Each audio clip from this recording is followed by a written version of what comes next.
Last part के and में हमने देखा था कि माइक और Dave Green sea of life के पास वाले क्लैन में आ गए थे, जहां उन्होंने एक लड़की की जान बचाई थी, जिसे देखकर एक एल्डर उनसे इम्प्रेस हो जाता है और उन दोनों को उस क्लैन के इनर पार्ट में ले जाकर छोड़ देता है, क्योंकि उसका कहना था कि लाइफ ऑफ स्टोन देने का डिसीजन इनर पार्ट वाले एल्डर्स ही लेते हैं। अब जैसे ही डेव और माइक इनर पार्ट में आते हैं तो उन्हें एक बंदा लेने के लिए आता है, जो उन्हें एक बड़े से ट्री के पास ले आता है, पर तभी वो अचानक से उन पे हमला कर देता है। अब आगे तो इस पार्ट की शुरुआत में माइक और डेव उस बंदे के एरो से शील्ड बनाकर बच जाते हैं, लेकिन माइक को समझ नहीं आता कि वो अचानक से उन पर हमला क्यों कर रहा है। तभी उनके चारों तरफ कुछ पोर्टल बन जाते हैं, जिनका इस्तेमाल करके वो बंदा उन पे फिर से एरो फेंकता है, लेकिन डेव अपने और माइक के चारों ओर एक शील्ड बना लेता है, जिसकी वजह से उन्हें कुछ नहीं होता। इसके बाद वो दोनों भी लड़ने का फैसला करते हैं, क्योंकि वो ज्यादा देर तक डिफेंस नहीं कर सकते थे। इसलिए माइक अपने क्लोन्स बनाकर उस बंदे की तरफ भेजने लगता है, जिसे देखकर वो बंदा उन क्लोन्स को अपने एरो से डिस्ट्रॉय करने की कोशिश करता है, लेकिन माइक अपनी थंडर पावर से उसके सभी एरोस को डिस्ट्रॉय कर देता है। जिसके बाद माइक उस बंदे पर लाइटनिंग स्वॉर्ड फेंकता है, पर वो बंदा उससे बच जाता है। तभी वो क्लोन्स उस बंदे पर हमला कर देते हैं, पर वो बंदा उन क्लोन से बचता हुआ माइक की तरफ एक एरो चलाता है, जो बहुत खतरनाक था। इसलिए डेव अपने तीनों क्लोन्स को शील्ड के साथ माइक के सामने खड़ा कर देता है, लेकिन वो एरो तीनों क्लोन्स के आर पार निकल जाता है। तो ये देखकर डेव उस एरो को अपनी स्पिरिचुअल एनर्जी से पकड़ लेता है और वो एरो माइक की बिल्कुल आंख के पास आके रुकता है। तभी डेव उस एरो को डिस्ट्रॉय करके माइक से कहता है कि चलो अपनी 7th लेवल की पावर का इस्तेमाल करके देखते हैं। तो ये सुनकर माइक अपने आप को थंडर से चार्ज करके उस बंदे के पास आके उसे अलग अलग डायरेक्शन से किक्स और पंचेस मारने लगता है, पर वो बंदा माइक का पैटर्न समझकर दूर हो जाता है और अपना स्पेशल अटैक फीनिक्स स्पिरिट तैयार करने लगता है, जो इतना ताकतवर था कि उसकी वजह से माइक और डेव को उसे ठीक से देखने में भी प्रॉब्लम हो रही थी। तभी डेव माइक से कहता है कि हम इसे ये अटैक पूरा नहीं करने दे सकते, नहीं तो ये हमारे लिए प्रॉब्लम बन जाएगा। ये सुन के माइक अपने स्पिरिट ड्रैगन्स बाहर निकाल लेता है और उस बंदे की तरफ बढ़ने लगता है, लेकिन वो बंदा अपना अटैक तैयार कर चुका था, इसलिए वो अपनी फीनिक्स स्पिरिट को माइक की तरफ रिलीज कर देता है, जो माइक के ड्रैगन्स को डिस्ट्रॉय करके उसे नीचे गिरा देती है। इसके बाद वो बंदा अपनी फीनिक्स स्पिरिट को माइक की तरफ दोबारा भेजने लगता है, जहां माइक के पास उससे बच के भागने का टाइम नहीं था। तो ये देखकर डेव उस फीनिक्स को अपनी पावर से एक जगह रोक लेता है और तभी माइक उस पे अपनी कई सारी फायर बॉल्स फेंकता है, लेकिन वो बंदा उन फायर बॉल्स को एब्जॉर्ब कर लेता है और अपनी फीनिक्स की पावर और बढ़ा देता है, जिसकी वजह से वो फीनिक्स डेव के चंगुल से बच जाती है। इसके बाद वो फीनिक्स अपने आप ही माइक की तरफ बढ़ने लगती है, तो माइक ये देखकर इधर उधर भागने लगता है, लेकिन उसे समझ आ जाता है कि इसका कोई फायदा नहीं, इसलिए वो अपने पियरलेस बीट का इस्तेमाल करके टेलीपोर्टेशन के थ्रू डेव के पास जाता है। ये देखकर उस बंदे को समझ नहीं आता कि माइक ने ऐसे कैसे किया और ये पॉसिबल कैसे है, लेकिन वो इस पे ध्यान ना देते हुए उस फीनिक्स को फिर से उन दोनों की तरफ भेजता है, जिसकी वजह से वहाँ एक बहुत बड़ा ब्लास्ट होता है, जिसकी वजह से उस बंदे को लगता है कि वो दोनों मर गए हैं, लेकिन धुआं हटने पर वो देखता है कि वहाँ कोई नहीं है, बल्कि वही एक ट्रैप में फंसा हुआ है। तभी वो माइक और डेव को अपने ऊपर देखता है, जो तेजी से उस पर अटैक करने आ रहे थे। तो ये देखकर वो बंदा अपने हेड सिंबल से एक स्वॉर्ड निकालकर उनकी तरफ भेजता है, जिसकी वजह से वहाँ फिर से एक बहुत बड़ा धमाका होता है, लेकिन इस धमाके में अब की बार वो बंदा खुद इंजर्ड हो गया था और माइक एंड डेव को कुछ नहीं हुआ था, क्योंकि वो दोनों एक दूसरे के बहुत करीब थे, जिसकी वजह से उनकी पावर बहुत बढ़ गई थी। तभी वहाँ वो पहले वाला एल्डर आ जाता है, लेकिन अब की बार वो अलग ही गेटअप में था। अब वो एल्डर माइक और डेव से कहता है कि मुझे नहीं लगा था कि तुम दोनों मिलकर इसे हरा भी दोगे। अब वो दोनों उस एल्डर को वहाँ देखकर डिफेंस मोड में आ जाते हैं, क्योंकि उन्हें लग रहा था कि वो एल्डर भी उन पे अटैक करेगा, पर वो एल्डर उनसे कहता है कि तुम जैसे समझ रहे हो हम वैसे नहीं है। इस बंदे का तुम पर अटैक करना एक टेस्ट था, जिसे हमारे एल्डर्स ने बनाया था। ये सुन के माइक उस एल्डर से पूछता है कि कैसा टेस्ट। इस पे वो एल्डर उन दोनों को बताता है कि जो स्टोन ऑफ लाइफ तुम यहाँ लेने आए हो वो हमारे क्लैन के लिए बहुत कीमती है, इसलिए हम वो किसी को ऐसे ही नहीं दे सकते। इसलिए हमने एक टेस्ट तैयार किया, जिसके लिए सबसे पहले मैं एक मामूली एल्डर बनके तुम्हारे पास आया, जहां मुझे तुम्हारे टैलेंट के बारे में तभी पता चल गया था जब तुमने उस बच्ची की मदद की थी, लेकिन अभी भी तुम्हारी स्ट्रेंथ चेक करना बाकी थी, इसलिए मैंने इस बंदे से तुम पर अटैक करने के लिए कहा। तो ये सब सुन के डेव उस एल्डर से पूछता है कि मामूली एल्डर से आपका क्या मतलब है। ये सुन के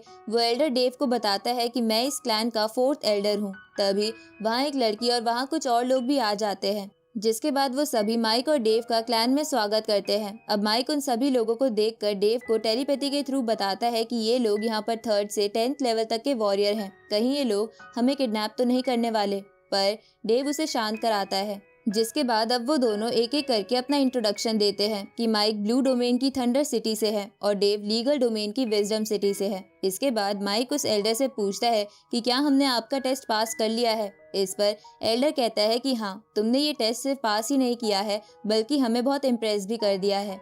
ये सुन के माइक उस एल्डर से कहता है कि तो फिर हमें स्टोन ऑफ लाइफ दे दो, जिस पे वो एल्डर बोलता है कि वो हम तुम्हें अभी नहीं दे सकते क्योंकि लाइफ ऑफ स्टोन देना सिर्फ हमारे क्लैन के हाथ में नहीं है। इसके लिए तुम्हें किसी और टास्क को भी पूरा करना होगा, जिसके बाद हमें पता चलेगा कि तुम वो स्टोन ले सकते हो या नहीं। ये सुन के डेव उस एल्डर से कहता है कि हम वो टास्क पूरा करने के लिए तैयार हैं। उसी वक्त वहाँ भूकंप आने लगता है। तभी वहाँ जमीन फटती है और उसमें से गैस निकलकर माइक और डेव को ऊपर उछाल देती है। तभी वहाँ खड़ी वो लड़की माइक को पकड़कर कहीं ले जाने लगती है, तो ये देखकर माइक बहुत खुश हो जाता है। दूसरी तरफ डेव को भी एक बंदा पकड़कर कहीं ले जाने लगता है। आगे वो लड़की माइक को बीच पर ले जाती है, जहाँ माइक उस लड़की से पूछता है कि अभी अभी क्या हुआ था। इस पे वो लड़की माइक को बताती है कि हमारे क्लैन की जमीन में कुछ प्रॉब्लम है, जिसकी वजह से यहाँ से समय समय पर गैस निकलती रहती है और जो टास्क आपको एल्डर देने वाले हैं वो भी इसी से जुड़ा हुआ है। ये सुन के माइक कहता है कि पता नहीं ये कैसी अजीब प्रॉब्लम है।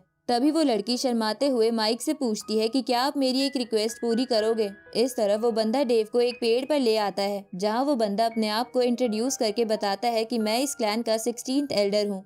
साथ ही वो बंदा डेव को भी उस अर्थ वाली गैस के बारे में बताता है, तो डेव उसे बचाने के लिए थैंक यू बोलता है। उसी वक्त वो बंदा जिसका नाम सू फैंग था, वो डेव के बहुत करीब आके उसे ध्यान से देखने लगता है, जिसकी वजह से डेव को थोड़ा अजीब फील होता है। तभी वो बंदा उन दोनों के चारों ओर एक साउंड बैरियर बना देता है, तो ये देखकर डेव उससे पूछता है कि आप ये क्या कर रहे हो। इस पे सू फैंग डेव को बताता है कि मुझे तुमसे कुछ सीक्रेट बात करनी है, इसलिए मैंने ये बैरियर बनाया है। इसके बाद सू फैंग डेव से कहता है कि मुझे पता है कि तुम यहाँ स्टोन ऑफ लाइफ लेने आए हो, पर उसे पाना इतना भी आसान नहीं है क्योंकि वो हमारे क्लैन की कीमती चीज है। इस तरफ वो लड़की भी माइक से कहती है कि वो लाइफ स्टोन उस बंदे को चाहिए जिस बंदे से तुम थोड़ी देर पहले लड़ रहे थे। दूसरी तरफ सू फैंग डेव से कहता है कि असल में मुझे वो लाइफ स्टोन चाहिए। ये सुन के डेव उससे पूछता है कि आपके कहने का क्या मतलब है। इस पे सू फैंग डेव को बताता है कि अगर मैं उस स्टोन ऑफ लाइफ को पाने में तुम्हारी मदद करूं तो क्या तुम वो मुझे लाकर दे सकते हो। साथ ही इस तरफ वो लड़की भी माइक से यही कहती है, लेकिन उस लड़की को वो स्टोन उस पहले वाले बंदे के लिए चाहिए था। अब ये बात सुनकर वो दोनों उनसे पूछते हैं कि आप दोनों खुद ही उस स्टोन ऑफ लाइफ को क्यों नहीं ले आते। ये सुन के वो दोनों माइक और डेव को बताते हैं कि लाइफ ऑफ स्टोन पर एक सील लगी होती है जिसे वो क्लैन के लोग नहीं हटा सकते, बस ह्यूमंस ही ऐसा कर सकते हैं। इसलिए वो दोनों माइक और डेव से कहते हैं कि तुम दोनों कई सारे लाइफ ऑफ स्टोन्स मेरी मदद से चुरा लेना और उनमें से एक हमको देकर बाकी लेके यहाँ से चले जाना। ये सुन के माइक खुश होते हुए उस लड़की से पूछता है कि कहीं तुम्हारा और उस पहले वाले लड़के का अफेयर तो नहीं चल रहा जिसकी वजह से तुम वो लाइफ ऑफ स्टोन उसे देना चाहती हो। तो ये सुन के वो लड़की शर्माते हुए माइक को जोर से चाटा मारती है, जिसकी वजह से माइक जमीन पर गिर जाता है और टेलीपैथी के थ्रू डेव को ये सारी बातें बता देता है। तो डेव माइक से बोलता है कि जरूर ये कोई ट्रैप है। इस पे माइक भी कहता है कि मुझे भी ऐसा ही लग रहा है। तो डेव माइक से कहता है कि कहीं ये उनका फिर से कोई टेस्ट तो नहीं, इसलिए जो मैं कहता हूँ तुम भी वही कहना। अब माइक उस लड़की के पास आके उसे इमोशनल वे में कहता है कि मैं तुम्हारी फीलिंग समझता हूँ कि तुम उस लड़के को प्यार करती हो, पर तुम मुझे माफ कर दो, मैं तुम्हारा इसमें साथ नहीं दे सकता क्योंकि मैं लाइफ ऑफ स्टोन के लिए तुम्हारे क्लैन को धोखा नहीं दे सकता। इस पे वो लड़की माइक से बोलती है कि पर इससे तुम्हें भी तो लाइफ ऑफ स्टोन मिलेगा। ये सुन के माइक एक ऑनेस्ट पर्सन का नाटक करते हुए बोलता है कि मेरे लिए लाइफ ऑफ स्टोन से ज्यादा तुम्हारे क्लैन के साथ रिलेशन जरूरी है, इसलिए मुझे माफ कर दो, मैं ऐसा नहीं कर सकता। ये सुन के वो लड़की माइक से इम्प्रेस हो जाती है। दूसरी तरफ डेव सू फैंग से कहता है कि मुझे माफ कर दीजिए, मैं आपका साथ देके क्लैन को धोखा नहीं दे सकता। अब वो दोनों अपनी अपनी जगह से निकलकर एक दूसरे से मिलते हैं, जहां वो एक दूसरे को देखकर मुस्कुरा रहे थे क्योंकि उन्हें पता था कि अब क्या होने वाला है। उसी वक्त वहाँ वो एल्डर और बाकी लोग आ जाते हैं, जहाँ वो एल्डर उन दोनों से कहता है कि तुमने एक और टेस्ट को क्लियर कर लिया क्योंकि जो लोग तुम्हारे साथ थे वो हमारे क्लैन के 16th और 18th क्लैन एल्डर है और वो तुम्हारे कैरेक्टर का टेस्ट ले रहे थे जिसमें तुम पास हो गए हो। ये सुन के माइक खुश होने लगता है। तो वो एल्डर उन दोनों को बताता है कि जो तुम्हारा स्ट्रेंथ का टेस्ट था उसमें तुम्हें बस उस बंदे के 3 एरो से बचना था, लेकिन तुमने तो उसे हरा ही दिया, जिसकी वजह से तुम दोनों फाइनल टास्क करने के लायक बन गए हो। ये सुन के माइक धीरे से डेव से कहता है कि ये लोग तो बड़े अजीब अजीब से टेस्ट लेते हैं। इस पे डेव माइक से बोलता है कि कम से कम तुम्हारे जैसे बच्चों की तरह हरकतें तो नहीं करते। ये सुन के माइक अपना मुंह बना लेता है। अब डेव एल्डर से पूछता है कि क्या आप हमें अब वो टास्क बता सकते हैं। ये सुन के वो एल्डर उन दोनों को कहीं ले जाने लगता है, जहां पहुंचने पर वो एक फॉर्मेशन बनाकर उन दोनों के साथ टेलीपोर्टेशन के थ्रू एक जगह आ जाता है, जिस जगह पर एक बहुत बड़ा गड्ढा बना हुआ था। तभी वो एल्डर उन दोनों से कहता है कि मैं ये टास्क शुरू करने से पहले तुम्हें एक बात बता दूं कि तुम इस जगह के बारे में किसी को नहीं बता सकते। तो ये सुन के वो दोनों किसी को ना बताने का प्रॉमिस कर लेते हैं। अब वो एल्डर उस गड्ढे की तरफ देखते हुए उन दोनों को बताता है कि भले ही ये जगह इस प्लेनेट की सबसे खूबसूरत जगह है, लेकिन ये इतनी भी परफेक्ट नहीं है जितनी ये दिखती है, क्योंकि जो तुम्हें ये गड्ढा दिख रहा है वो एक अंडरग्राउंड वर्ल्ड का रास्ता है, जहाँ पर बहुत सारी खतरनाक डीमन आंट्स रहती है, जो इस आइलैंड के लिए बहुत बड़ा खतरा है, क्योंकि वो ग्रीन सी ऑफ लाइफ की एनर्जी एब्जॉर्ब कर रही है। इसलिए हम उनसे कई हजारों सालों से लड़ रहे हैं, लेकिन हमें इसका कोई सॉल्यूशन नजर नहीं आया। ये सुन के डेव एल्डर से कहता है कि आपका क्लैन तो बहुत ताकतवर है, तो आप इस मैटर को खुद ही क्यों नहीं सॉल्व कर लेते। ये सुन के वो एल्डर उस गड्ढे में एक बेल भेजते हुए कहता है कि अंडरग्राउंड वर्ल्ड में एक स्पेशल मैग्नेटिक फील्ड है जो वुड और वाटर की पावर को एब्जॉर्ब कर लेती है, जिसकी वजह से हम वहां नहीं जा सकते। तभी वो बेल जलने लगती है। तो ये देखकर माइक हैरान हो जाता है। उसी वक्त वो एल्डर उन दोनों से कहता है कि मैग्नेटिक फील्ड की वजह से अंडरग्राउंड वर्ल्ड में हमारी पावर कम हो जाती है, लेकिन तुम्हें कुछ भी नहीं होगा। ये सुन के माइक एल्डर से कहता है कि आपके कहने का मतलब है कि हमें टास्क पूरा करने के लिए उन आंट्स को जाके मारना है। ये सुन के वो एल्डर हाँ करता है। साथ ही वो उन दोनों को बताता है कि वो जगह बहुत ही खतरनाक है, क्योंकि तुम जितनी गहराई में जाओगे तुम्हें उतनी ही डेंजरस आंट्स मिलेंगी। साथ ही उनमें से कई तो 10th लेवल पर भी है। ये सुन के माइक को गुस्सा आने लगता है, क्योंकि उसे 10th लेवल का नाम सुन के अपने पेरेंट्स की याद आ रही थी। तभी डेव उसे टेलीपैथी के थ्रू कहता है कि भले ही हम 7th लेवल पर पहुंच गए हैं, पर हम ये टास्क पूरा नहीं कर सकते। जिस पे माइक बोलता है कि हमें ये टास्क पूरा करना ही होगा, क्योंकि मुझे जल्द से जल्द 9th लेवल पर पहुंच के अपने पेरेंट्स की मौत का बदला लेना है। तभी वो एल्डर उन दोनों से कहता है कि तुम चाहो तो इस टास्क के लिए मना कर सकते हो, पर माइक ये लाइफ और डेथ का टास्क करने के लिए रेडी हो जाता है, तो डेव भी उसका साथ देता है। इस पे वो एल्डर कहता है कि लगता है मैंने तुम दोनों को चुन के सही डिसीजन लिया है। अब वो एल्डर उन दोनों को एक स्टोरेज रिंग देकर कहता है कि इसके अंदर कुछ स्पेशल फ्रूट्स हैं जो तुम्हारी पावर रिकवर करने में मदद करेंगे। साथ ही इसमें लाइफ ऑफ स्टोन से रिलेटेड भी एक पेपर है, इसलिए मैं आशा करूंगा कि तुम दोनों गुड न्यूज ही लेकर आओगे। ये सुन के वो दोनों इसके लिए हाँ करते हैं। इसके बाद वो दोनों उस गड्ढे में कूद जाते हैं। तभी वहाँ वो लड़की आ जाती है और उस एल्डर से पूछती है कि क्या ये दोनों जिंदा वापस आ पाएंगे। जिस पे वो एल्डर कहता है कि हमारे एंसेस्टर का आशीर्वाद रहा तो सब कुछ सही होगा।